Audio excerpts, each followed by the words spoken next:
Hello, I'm interviewer Dylan Taylor, and I'm here with Conquistador Hernando Cortez on his recent conquest of the Aztec Empire. But I do believe Hernando has a few words to say first. Thank you.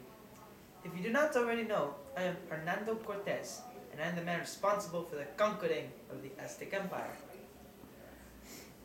I am from Spain, and I have helped spread Spanish influence throughout the New World.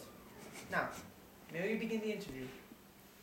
Yes, Mr. Cortez, what made you come to the New World in the first place? Well, had felt inspired to go because of the success I heard from Columbus's journey. His journey has served as an inspiration for many explorers. How did you get to the New World? At first, I was supposed to go with my relative, Nicolas de Ovando, the governor of Hispaniola. But I got hurt, and so I went about a year later as a conquistador and colonist. Could you please describe your experience and the events that led to the beginning of your conquest? When I was 26, I was given the responsibility to ensure that Spain received 1/5 of the income earned while in the New World. That is when news came that a man, Juan de Grivaja, discovered gold and silver on the mainland rather than on the islands. I was appointed captain of an expedition for the mainland golds by Velasquez, the governor of Cuba. I was told to rush because Velasquez was going to change his mind. Well, what do you know? He changes his mind and tells me to come back. And guess what? I don't. From there, my conquest began. Now, can you tell us about that? I only had about 500 men with me, 11 ships, some cannons, and a couple horses. I became ally to the natives, especially this woman named Malinche, who was my translator for the native languages.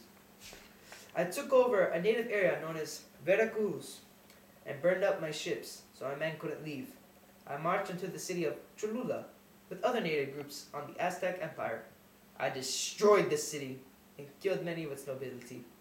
When I finally reached Tecnotitlan, I was greeted amazingly by the leader, Montezuma II, who saw we Spaniards as gods. What did you do from there? Well, we told them we were sick and that gold could only cure us. After all, we came to that land for gold and silver, so they started mining for us. Everything was going well until Until what? until the Noche Triste. The what? The Noche Triste, the sorrowful night. June 30th, 1520. One of my lieutenants decided to kill some Aztecs in a temple. They had wanted rebellion. Montezuma would not give it to them. He was a traitor, and they stoned him to death. That night, I barely escaped with my life. Adios mío, esas noches son horribles. Los Aztecs matan mi hombres esa noche. No quiero volver a vivir esa noche nuevamente. English translation. Oh my God, that night was horrible. The Aztecs killed my men that night. I never want to relive that night again. We know you were outnumbered by a lot, so how exactly did you come up this victory? The main factor, no doubt, was weapons. We had guns, they had arrows. And lastly, the native allies and the silent killer, smallpox. Well, thank you, Hernando Cortez, for everything in this whole interview. This has been Dylan Taylor.